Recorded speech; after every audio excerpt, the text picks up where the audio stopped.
Isang dating kasapi ng Communist Terrorist Group o CTG ang voluntaryong sumuko sa mga otoridad at nagpasyang talikuran ang kilusang armado upang tahakin ang mapayapang pamumuhay. Ibalita mo, Patrolwoman Pearl Cristalin Javier. Nagpasloob sa pamahalaan ang dating miyembro ng Communist Terrorist Group sa mga tauhan ng Bulacan 2nd Provincial Mobile Force Company sa Barangay Sampaloc, San Rafael, Bulacan.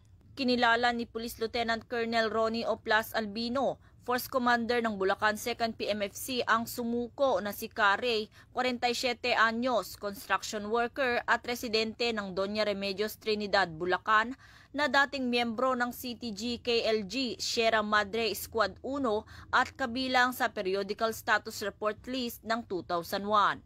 Inilahad ni Carey na taong 1997 nang siya ay nirecruit ng isang kajimi at napilitang sumali sa kilusan dahil sa matinding kahirapan.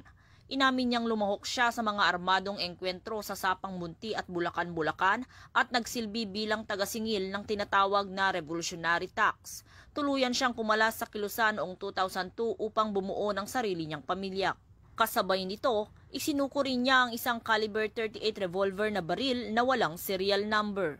Patuloy ang panawagan ni Police Colonel Angel L. Garciliano, Acting Provincial Director ng Bulacan Police Provincial Office, sa publiko na makiisa at makipagtulungan sa pagsukpo ng insurhensya. Hinihikayat din niya ang mga natitirang miyembro at taga-suporta ng CTG na magbalik loob sa pamahalaan, yakapin ang pagbabagong buhay kasama ang kanilang pamilya at maging aktibong taga-suporta ng kapayapaan at kaunlaran sa bansa. Mula dito sa Camp General Alejo S. Santos, ako ang inyong PNN correspondent, Patrolwoman Pearl Cristalin Javier, alagad ng batas, taga-taguyod ng Balitang Pulis.